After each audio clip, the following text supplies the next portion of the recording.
Good morning दोस्तों, राधे राधे, जय सीताराम दोस्तों। और सुबह हो गया है सुबह का 7 बज गया, अभी तक सोए हैं। कल का सफ़र किए थे तो बहुत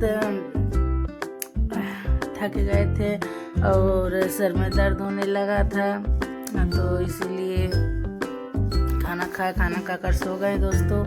उठे हैं ब्रश व्रश करके, चाय पानी पीकर, तो हम सोचे एक छोटा सा वीडियो बना दें, उसके बाद कोई काम करें।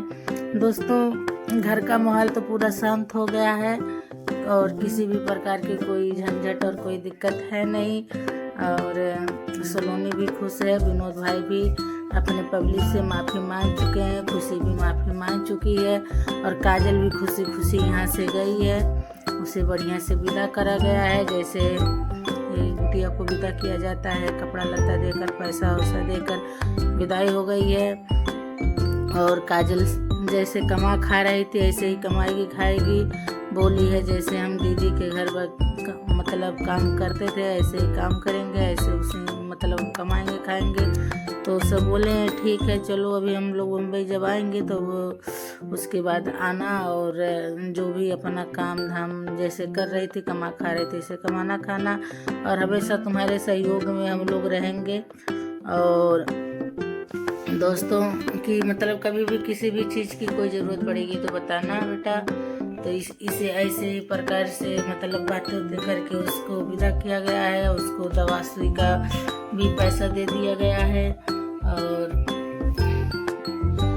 आई थी उसकी मौसी, काजल की मौसी आई थी, लेकर गई थी दोस्तों। काजल के माँ बाप नहीं है, भाई भौजाई के पास रहती थी, तो भाई वो भौजाई काजल की बहुत मतलब अलग किस्म की थी, पता नहीं कैसे। और तो दोस्तों औरतें ऐसे होती हैं कि मतलब नंदों को परेशान करती हैं। भगवान हमको 6 नंद दिए हैं, अभी हम आप लोगों को दिखाए नहीं हैं और ऐसे मतलब शॉर्ट में डाले हैं वीडियो अपने नंदों का।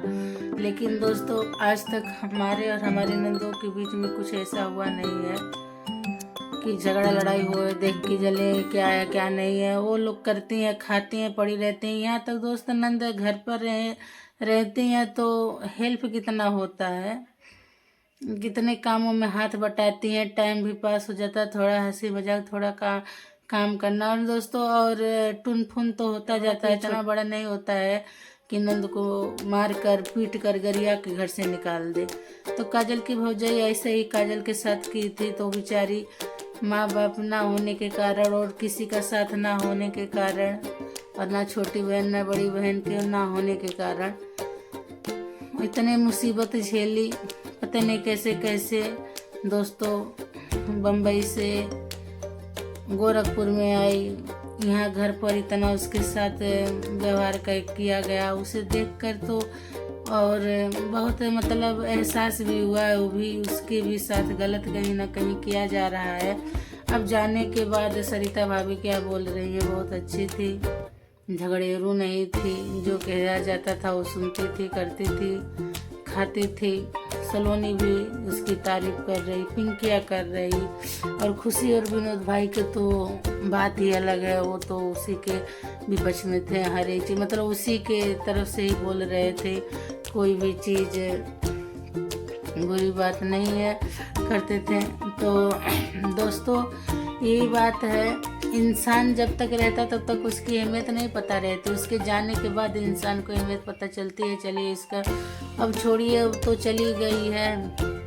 और जो राज भी माफ़ी मांगा, हाथ पैर जोड़कर, कान पकड़कर सिलोनी के आगे बैठकर माफ़ी मांगा कि ऐसा गलती कभी नहीं होगा।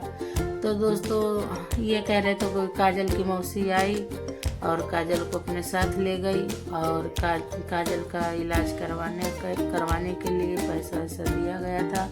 और फिर कहा गया है कोई भी कंडीशन, कोई भी दिक्कत अगर होगी तो बताइएगा और हम लोग हमेशा साथ रहेंगे। और बकुलपुर चौराहे पर आई थी काजल की मौसी, वहाँ कोई नहीं गया, यहाँ से मतलब काजल को भेज दिया गया, गाड़ी से लेकर गए, सब वहाँ पहुँचा कर आए, उनकी मौसी लेकर गई। तो अभी तो उनकी मौसी का घर ही कहीं है दोस्तों, सूर्य देवरिया में कहीं है, तो अभी अपने घर ही रखेंगे कुछ दिन, उसके बाद देखा जाएगा। और विनोद भाई यहाँ तक खुशी, विनोद भाई, मतलब सब लोग, हमारी भी मर्जी है और हमारी माता जी और सबकी मर्जी है कि मतलब कहीं ना कहीं मतलब उसको अगर शादी काजल का हो रहा है तो हम लोग पूरे खड़ा होकर सहयोग देने के लिए तैयार है। हम खुद देंगे दोस्तों, हम दूसरे को क्या कहें, हम खुद देंगे। काजल की अगर कहीं अच्छे वाले शादी हो रही है तो जो भी मतलब पैसा, जो भी हमारे पास मतलब जैसे पैसा, कपड़ा और कोई सामान, वस्त्र मतलब उसको देना हो तो हम मदद करेंगे। तो हमारी पूरी फैमिली काजल को मदद करने के लिए तैयार है, क्योंकि दोस्तों वो एक लाचार और मजबूर लड़की थी। अब उसके बारे में हम क्या बोले दोस्तों, अब आगे चलते हैं। अब आगे की कहानी है दोस्तों कि सलोनी को इलाज करवाया जा रहा है, बड़े से बड़े हॉस्पिटल में डॉक्टर से दिखाया जाएगा। और कल 3 हॉस्पिटल पे गए थे, तो एक हॉस्पिटल गोरखपुर सार्थक हॉस्पिटल में पहुँचे हैं। तो वहाँ की मतलब जो मैम है, डॉक्टर मैडम बोली हैं कि हम गारंटी के साथ हम इलाज करेंगे और गारंटी के साथ में सलोनी को 3 महीने के अंदर अंदर माँ बनाकर हम दिखाएंगे। लेकिन फिर मैम का ये भी कहना है कि जब अंदर की प्रॉब्लम ठीक हो जाएगी उसके बाद हम माँ इसको बनाएंगे। जैसे दोस्तों उसकी किडनी वगैरह में कुछ दिक्कतें हैं, तो कह रही थी कम से कम 6 महीना तक उनका इलाज चलेगा सलोनी का, उसके बाद उसे भी माँ बनने का फिर इलाज चलेगा। उसके बाद मतलब सलोनी का दवा चलेगा 6 महीने के बाद। तो दोस्तों जैसे मान कर चलिए लगभग 7-8 महीने तक का तो टाइम लगी जाएगा उसके दवा में। तो भैया, भाभी और खुशी, आकाश और राज इतने लोग लेकर गए सलोनी को गोरखपुर में, और अभी आए नहीं हैं। और जब आएंगे दोस्तों तब हम आप लोगों को और सलोनी, भैया, भाभी, राज, खुशी, आकाश सबके साथ का एक वीडियो जरूर डालेंगे, देखिएगा। और हो सकता है दोस्तों भाई तो माफ़ी मांग लिया है और आगे की स्थिति देखिएगा कैसे रहेगा। और जब हम आए हैं घर पर तो उनको पिंकी बोली है पापा बुआ आई हैं, तो उसके बाद बोले ठीक है आइए तो खाना वाना दे देना।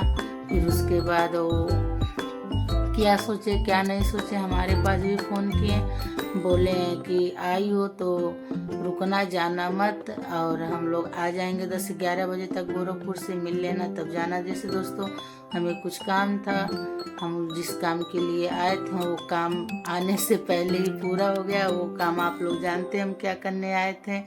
तो हम सलोनी तो जिस काम से आए थे वो काम पूरा हो रहा है और किया भी जा रहा है। अब हमारी कोई ज़रूरत नहीं है, हम भी अपने दोनों बच्चों को ठंड में छोड़कर लखनऊ आए हैं।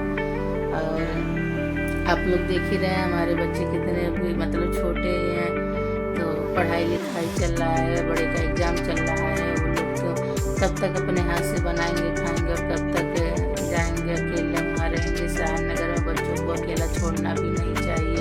लेकिन जो कहता है, जो मतलब कहा जाता है कि मायके का पीड़ा बिटियों का हिचक लेकर मायके चले आता है, तो ऐसी स्थितियों को देखकर हमको हिचक लाकर मायका में मतलब अपने सलोनी के पास, तो हमारी सलोनी खुश है। अब किसी प्रकार की कोई कंडीशन और दिक्कत है नहीं। तो और दोस्तों प्रधान जी जब विनोद भाई को ले गए थे घर में, जो इसके बारे में बवाल चला, मान लीजिए उसका बेटा गायब हुआ था, तो हमारी माँ बोल रही थी, गुस्सा रही थी, चिल्ला रही थी। लेकिन भैया को जैसे मतलब ले तो गए थे इतने जो व्यवस्थित होटेल कर गाड़ी में बैठा कर, लेके जब लेकर आए बहुत कुछ सामान से भैया सारे और उसके बाद संभालिए, बोले कि अब आराम से रहना, घर की बाधाएँ खत्म हो गई हैं और अपने परिवार के साथ खुशी खुशी रहना। किसी भी प्रकार का हम दोबारा मतलब झगड़ा, लड़ाई, मारपीट सुनना नहीं चाहते हैं। ऐसे कहकर हमसे देखते नहीं दोस्तों। हमारी मम्मी बता रही थी कि अपन ले आना और छोड़ना, छोड़ के और गई ना। तो दोस्तों ये बात है गांव की। तो मान लीजिए सब बढ़िया है। अब आ जाएं भैया, भाभी और सलोनी, राज, हम लोगों से मिलने दोस्तों। आज ही हमको